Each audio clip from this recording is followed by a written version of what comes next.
Hello welcome to return of the manhua set മാൻവ. Catalogue of ഇത് to my successor. ഇത് തെറ്റൊന്നുമല്ല. മാൻഹുവയുടെ ടെക്നിക്സിൽ മാറ്റം വരുത്തുന്നതും ഡെവലപ്പ് ചെയ്യുന്നതും ടെക്നിക്സ് എപ്പോഴും ചേഞ്ച് ആക്കുകയും ഡെവലപ്പ് ചെയ്യുകയും ചെയ്യണം. പക്ഷേ ഇക്വിലിബ്രിയം സോർട്ടിംഗ് എന്ന് പറയുന്നത് മാൻഹുവയുടെ ഫൗണ്ടേഷൻ ആണ്. അതിൽ മാറ്റം വരുത്തുന്നത് എൻ്റയർ മാൻഹുവ സെറ്റിനെ തന്നെ മാറ്റുന്ന പോലെയാണ്. ആ കാര്യം മറക്കല്ല. ഇക്വിലിബ്രിയം ടെക്നിക് കാലങ്ങളായിട്ട് മാൻഹുവ സെറ്റിന്റെ ഫൗണ്ടേഷൻ ആണത്. എങ്ങനെയാണ് ഒരു സോർട്ട് വീൽഡ് ചെയ്യാൻ നമ്മൾ ഗ്രിപ്പ് പഠിക്കുന്നത്, അതുപോലെ തന്നെയാണ് ഒരു ടെക്നിക്ക് ലേൺ ചെയ്യാൻ ഇക്വിലിബ്രിയം ടെക്നിക്ക് പഠിക്കുന്നത്.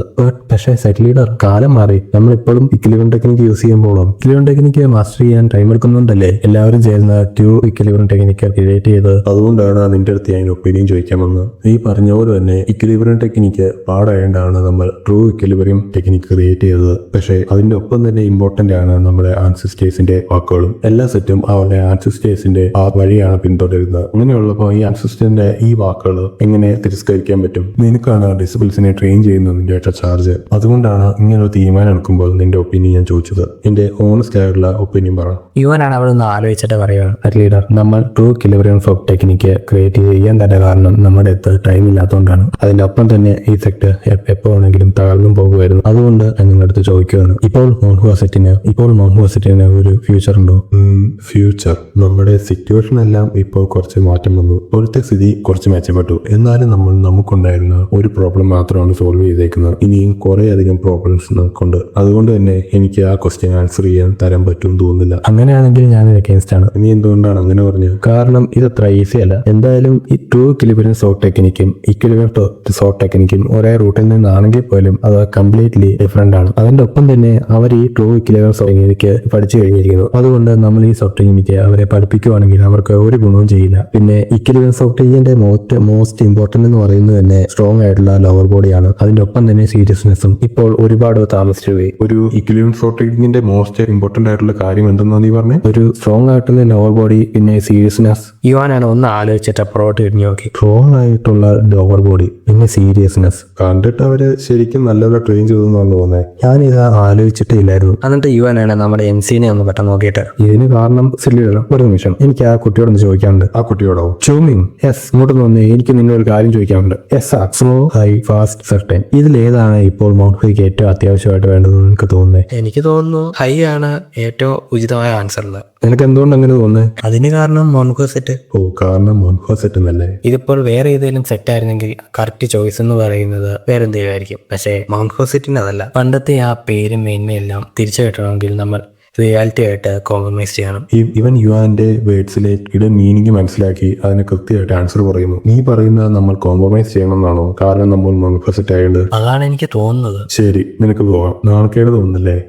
അതെ. ഇവൻ ഒരു കൊച്ചുകുട്ടിയിൽ നിന്ന് നമ്മൾ ആ വാക്കുകൾ കേൾക്കുന്നു. കാരണം ഇത് മാൻഹുവ സെറ്റാണ്. ഇവനൊരു കുട്ടിയായതുകൊണ്ട് തന്നെ ആയിരിക്കും ഇവൻ ആ വാക്കുകൾ പറയാൻ സാധിക്കുന്നത്. പക്ഷെ ഇവനൊരു കുട്ടിയായതുകൊണ്ട് തന്നെ അവന് റിയാലിറ്റി മനസ്സിലാക്കാനുള്ള. എന്തായാലും ഇത് കുറച്ച് പാടാണ്. പക്ഷെ അവന്റെ വാക്കുകൾ തിരസ്കരിക്കാൻ എനിക്ക് തോന്നുന്നില്ല. എന്നിട്ട് നമ്മുടെ സെക്രട്ടറിയാണ് മനസ്സിൽ ആലോചിക്കുകയാണ്, ഈ വർത്തമാനം കാരണം ഇപ്പോൾ ഒരു ഡിസിഷൻ എടുക്കണം. അത് മാൻഹുവ സെറ്റിന്റെ ഫണ്ടമെന്റൽ ടെക്നിക്ക് ചൂസ് ചെയ്യാന്ന് പറയുന്നത് തന്നെ ചെറിയ കാര്യമല്ല. ഈ ചോയ്സ് ആണ് മാൻഹുവ സെറ്റ് ഫ്യൂച്ചറിൽ എന്താവും തീരുമാനിക്കുന്നത്. ലിസൺ യുവൻ, മാൻഹുവ സെറ്റിന്റെ സെക്രട്ടറിയായി ഞാൻ ഓർഡർ ചെയ്യുന്നു. ഇനിയും തൊട്ട് സെറ്റിന്റെ ഫണ്ടമെന്റൽ ടെക്നിക്ക് എന്ന് പറയുന്നത് ട്രൂ ഇക്വിലിബ്രിയം സോർട്ട് ടെക്നിക്ക് അല്ല, പകരം ഇക്വിലിബ്രിയം സോർട്ട് ടെക്നിക്കാണ്.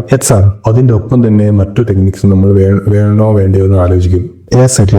നമ്മൾ ശക്തിയില്ലാത്ത ഒരു സെറ്റായി ഒതുങ്ങിപ്പോകരുത്. മാൻഹുവ സെറ്റ് എന്ന പേര് നിലനിൽക്കുന്നിടത്തോളം കാലം നമ്മൾ സ്ട്രോങ്ങസ്റ്റ് ആയ സെറ്റാകാൻ നിരന്തരം ശ്രമിക്കണം. നമ്മളാണ് മാൻഹുവ സെറ്റ്. ഈ കുട്ടികളാണ് നമ്മുടെ ഫ്യൂച്ചർ. ഈ ജനറേഷനിൽ നമ്മുടെ ലക്ഷ്യം നേടിയെടുക്കാൻ സാധിക്കുകയില്ലായിരിക്കും. എന്നാൽ ഈ കുട്ടികൾ സെറ്റ് നയിക്കുന്ന സമയത്ത് അവർക്ക് ഈ മാൻഹുവ പണ്ടത്തെക്കാളും മഹത്വമായ ഒന്നാക്കി മാറ്റിയെടുക്കാൻ സാധിച്ചേക്കാം. എന്ത് കഷ്ടമാണ്. ഭക്ഷണം അവരുടെ വായിക്ക് വെച്ചു കൊടുത്തു, എന്നിട്ട് അവരത് എങ്ങനെ ചവയ്ക്കണമെന്ന് ചോദിക്കേണ്ടത്. ഒരൊറ്റ കാര്യം പോലും ശരിയായിട്ട് ചെയ്യാൻ അവർക്കറിയില്ല. ഞാൻ എന്തായാലും വായും റിഫ്രിജറിൽ ചെന്ന് നോക്കണം. അവരെന്തായാലും അവിടുത്തെ ബിസിനസ്സും തകർത്തുകൊണ്ടിരിക്കുമായിരിക്കും. ഞാനില്ലാതെ ഈ സെറ്റ് ശരിക്കും ഹെൽപ്ലെസ് ആണ്. എന്താ ഈ പറയുന്നേ? ഒരുപാട് നാളത്തെ പ്രശ്നങ്ങൾക്ക് ശേഷം മാൻഹുവ ഇപ്പോൾ ശാന്തമാണ്. മോൺഹോയുടെ ഏറ്റവും വലിയ പ്രശ്നമായ ഫിനാൻഷ്യൽ ഇഷ്യൂസ് എല്ലാം തീർന്നു. അതിൻ്റെ ഒപ്പം തന്നെ കുറേ അധികം ടെക്നിക്സും കിട്ടി. ഇതൊക്കെ കൊണ്ട് തന്നെ മോൺഹോ ഇപ്പോൾ വളരെ സന്തോഷത്തിലാകേണ്ടതായിരുന്നു. ശാന്തം കുന്തമാണ്. ഈ സ്ഥലം തന്നെ ഇപ്പൊ പ്രശ്നമാണ്. നമുക്ക് എന്തുകൊണ്ട് കുറച്ച് സംസാരിച്ചിടാം. ഞാൻ കേട്ടത് നിങ്ങൾ ഒരു വലിയ മർച്ചന്റ് ഫാമിലിയിലെ യങ്ങസ്റ്റ് സണ്ണാണെന്നാണ്. വലിയ മർച്ചന്റ് ഫാമിലിയോ? കുന്ത. ഞാൻ ഒരു ചെറിയ മർച്ചന്റ് ഫാമിലിയുടെ സണ്ണാണ്. പക്ഷേ കാര്യങ്ങൾ പെട്ടെന്ന് തന്നെ തിരിച്ചറിയാനുള്ള ഒരു കഴിവെങ്കിലും ഉണ്ടല്ലോ. കൂടാതെ ഞാൻ കേട്ടിട്ടുള്ളത് ഒരു മർച്ചന്റ് ഫാമിലിയിലെ യങ്ങസ്റ്റ് സണ്ണ് സാധാരണയായിട്ട് എന്തെങ്കിലും ഒരു സ്പെഷ്യൽ എബിലിറ്റി കാണുന്ന. നീ എന്താ പറയുന്നേ? മറന്നേക്കുക. ഇതും പണ്ട് നമ്മുടെ NC പുറകോട്ട് തിരിഞ്ഞു നോക്കിയപ്പം അവിടെ വന്ന കസ്റ്റമേഴ്സ് എല്ലാം വഴക്കുണ്ടാക്കുന്നതും കംപ്ലൈന്റ് ചെയ്യുന്നതും ഒക്കെയാണ്. നിനക്ക് എന്ത് തോന്നുന്നു ഈ കുഴപ്പങ്ങൾക്കെല്ലാം കാരണം? അത് ഇതിനു മുമ്പ് ഇവിടെ ചാർജ് ഉണ്ടായിരുന്ന അവര് കാരണമല്ലേ? വയസ്സിനെ കുറിച്ചാണ് പറയുന്നത്. അവർക്ക് കുറച്ചെങ്കിലും നല്ല റെപ്യൂട്ടേഷൻ ഉണ്ടായിരുന്നു. അതുകൊണ്ട് തന്നെ അവർ പോയപ്പോൾ ഇവിടെ എല്ലാ എംപ്ലോയീസും പോയി. നല്ല റെപ്യൂട്ടേഷനോ? അവർക്ക് നല്ല റെപ്യൂട്ടേഷൻ ഉണ്ടായിരുന്നു. പറയുകയാണെങ്കിൽ റെപ്യൂട്ടേഷൻ അല്ല, അവർ ചെയ്തെന്താന്ന് വെച്ചാൽ അവരുടെ പേഴ്സണൽ ആയിട്ടുള്ള കണക്ഷൻ ഉപയോഗിച്ചു. അവർ അവരുടെ റിലേറ്റീവ്സിനെയും ഫാമിലീസിലുള്ളവരെയൊക്കെയാണ് ഇങ്ങോട്ടേക്ക് ജോലിക്ക് കൊണ്ടുവന്നത്. അതുകൊണ്ട് തന്നെ അവർ പോയപ്പം ജോലിക്ക് എംപ്ലോയീസും പോയി. ഫാമിലിയോ? അപ്പൊ നീ പറയുന്നത് ഇതെല്ലാം കാരണം ആ എംപ്ലോയീസ് ആണെന്നാണ്? അത് ഒന്നാമത്തെ കാരണം. അപ്പൊ വേറെ ഉണ്ടോ? മോൺഹോ സെറ്റിലെ ഹയർ അപ്സ് അവർക്ക് ബിസിനസ് നയിക്കാനുള്ള ഒരു സ്കില്ല് പോലും ഇല്ല. അപ്പൊ നീ പറയുന്നത് മോൺഹോ സെറ്റ് ബിസിനസ് നയിക്കാനുള്ള എബിലിറ്റീസ് ഇല്ലെന്നാണോ? അത് കഴിഞ്ഞിട്ട് നമ്മുടെ 2 ഡിസിപ്ലിൻസ് ആണെങ്കിൽ ഈ ബിസിനസ് ഓരോരോ പ്രശ്നങ്ങൾ ഉണ്ടാക്കിക്കൊണ്ടിരിക്കുകയാണ്. അതെല്ലാം നമ്മുടെ MC ഒക്കെ നോക്കിയിരിക്കുന്നു. ബിസിനസ് നയിക്കാന്ന് അത്ര ചെറിയ കാര്യമല്ല. ഓരോ കാര്യങ്ങളും നമ്മൾ ശ്രദ്ധയോടെ ചെയ്യണം. ഇപ്പം നമ്മളൊരു മെറ്റീരിയൽസും ഐറ്റവും ചൂസ് ചെയ്യുകയാണെങ്കിൽ തന്നെ അതിന് ശ്രദ്ധിക്കണം. ഏറ്റവും നല്ല മെറ്റീരിയൽ ചൂസ് ചെയ്യുകയാണെങ്കിൽ നമുക്ക് പ്രോഫിറ്റ് ഉണ്ടാക്കാൻ സാധിക്കില്ല. അപ്പോൾ ചീപ്പ് കൊണ്ട് ചൂസ് ചെയ്താൽ നമ്മൾ കസ്റ്റമേഴ്സിനെ അട്രാക്റ്റും ചെയ്യില്ല. ഇപ്പം നമ്മളിത് വേറെ ആർക്കെങ്കിലും ചുമതല കൊടുത്തു കഴിഞ്ഞാൽ അവർ ഇതിന്റെ പ്രോഫിറ്റ് ഓട്ട് എടുത്തുകൊണ്ട് പോവുകയും ചെയ്യും. അങ്ങനെയാണെങ്കിൽ നമുക്ക് എന്തുകൊണ്ട് ബിസിനസ് പഠിച്ചുകൂടാ? അതിലും കുറെ പ്രശ്നങ്ങളുണ്ട്. അത് കൂടാതെ നമ്മൾ സാധനങ്ങൾ മേടിക്കുമ്പോഴും പ്രശ്നങ്ങളുമാണ്. ഒന്ന് ആലോചിച്ച് നോക്കിയേ, ഒന്നും അറിയാത്ത ഒരു ടൂറിസ്റ്റ് വന്ന് സാധനങ്ങൾ മേടിക്കുന്നത് അവർ മിക്കവാറും അവരെ പറ്റിക്കും. അത് മാത്രമല്ല അതിന്റെ ഒപ്പം തന്നെ നമുക്കുള്ള സകല സ്വത്തുക്കളും ആല അടിച്ചെടുക്കും. ഇത് മറക്കാനില്ല. ഇത് ഉറപ്പായിട്ടും ഫെയിലാകും. ഞാൻ നിങ്ങളുടെ ഗ്രേറ്റ്നെസ് ഇപ്പൊ റിയലൈസ് ചെയ്യുന്നു. ബിസിനസ് നയിച്ചുകൊണ്ട് പോകുന്ന പുള്ളി ഉണ്ടായിരുന്നപ്പോൾ വളരെ ഈസി ആയിരുന്നു. ഡാമേജ് മരിച്ചാൽ മതിയായിരുന്നു ഇതുപോലെ കഷ്ടപ്പെടുന്നതിന് ഭേദം. സോ എന്നെ ഒരു സൊല്യൂഷൻ. ഞാൻ പറഞ്ഞില്ലേ, എനിക്കറിയില്ല. നീ ഇത്ര തരം പറഞ്ഞ് കേട്ടില്ലേ? ഇതൊക്കെ സോൾവ് ചെയ്യാനുള്ള എബിലിറ്റി നേരത്തെ ഉണ്ടായിരുന്നെങ്കിൽ ഞാൻ ഇപ്പൊ തന്നെ വലിയൊരു മർച്ചന്റ് ആയേനെ. എന്റെ ഫാദറിന് പോലും ഇത് സോൾവ് ചെയ്യാൻ പറ്റില്ല. ഇത് അത്രയ്ക്ക് കുഴപ്പമാണോ? നമ്മളെ കൊണ്ട് ഒന്നും ചെയ്യാൻ പറ്റില്ല. ഇതുപോലത്തെ ഒരു വലിയ ബിസിനസ് നയിച്ചുകൊണ്ട് പോകണമെങ്കിൽ ഓരോ സാധനങ്ങൾക്കും എന്തെങ്കിലും ഒരു ഹിസ്റ്ററി വേണം. അതിവിടെ ഇല്ല. എൽഡർ വാങ് ഇവിടെ ഉണ്ടായിരുന്നെങ്കിൽ. എൽഡർ വാങ് അതാരാ? പുള്ളി ഒരു ഗ്രേറ്റ് മർച്ചന്റ് ആണ്. ഗ്രേറ്റ് മർച്ചന്റോ? പുള്ളിയാണ് ഷാൻസി പ്രൊവിൻസിൽ ആക്റ്റീവ് ആയിട്ടുണ്ടായിരുന്ന മർച്ചന്റ്സിൽ ഒരാൾ. അദ്ദേഹമാണെങ്കിൽ ഈസ്റ്റ് സീന്നും യുഎൻ പ്രൊഫസറിൽ നിന്നും വെസ്റ്റേൺ റീജിയൻസിൽ നിന്നുള്ള ബിസിനസ് ചെയ്തുകൊണ്ടിരുന്നത്. നിങ്ങളായിട്ട് അദ്ദേഹമായിരുന്നു മോൺഹോ സെറ്റിന്റെ സ്പോൺസർ. പുള്ളി മോൺഹോസിനെ സ്പോൺസർ ചെയ്യുന്നു? എന്തിന്റെ പേരിൽ? നമുക്ക് ഒരു എടുത്തു പറയാനായിട്ട് ഒന്നുമില്ലല്ലോ ഇവിടെ, ഒരു ഡിസിബിൾസ് പോലും. എനിക്കറിയില്ല പുള്ളി മോൺഹോ സെറ്റിൽ എന്താ കണ്ടത്. പക്ഷേ ഞാൻ കേട്ടത് അദ്ദേഹം നമ്മളെ മാത്രമല്ല കുറെ ഡിഫറെന്റ് പ്ലേസിൽ സ്പോൺസർ ചെയ്തു.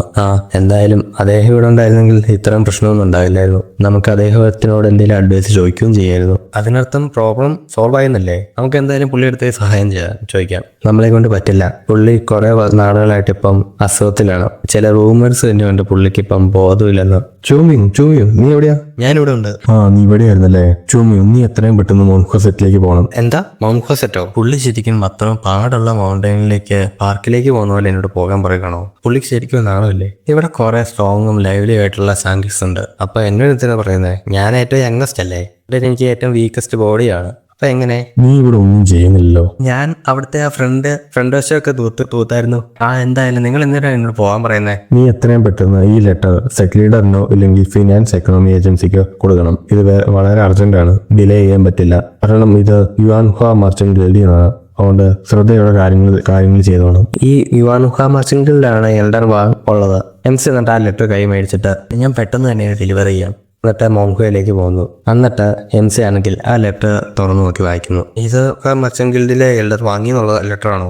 ഒരിക്കലും ഇല്ല. പുള്ളിക്ക് ബോധമില്ലെന്നല്ലേ പറഞ്ഞു കേട്ടത്. അപ്പം പുള്ളിയുടെ കീഴിലുള്ള സബോർഡിനേറ്റ്സ് ആയാലും അയച്ചതായിരിക്കും. ഇതൊന്ന് മനസ്സിൽ ആലോചിച്ചിട്ട് ആ ലെറ്റർ ഒന്ന് തുറക്കാൻ തീരുമാനിക്കുന്നു. ഡിയർ സെറ്റ് ലീഡർ, വിന്റർ കഴിഞ്ഞു. ഇപ്പോൾ സ്പ്രിംഗ് വരുന്ന ഞാൻ ഗേറ്റിംഗ് കളയാം. ഇങ്ങനെ ഒരു ലെറ്റർ നിങ്ങൾക്ക് അയക്കാൻ പാടില്ലാത്തതാണ്.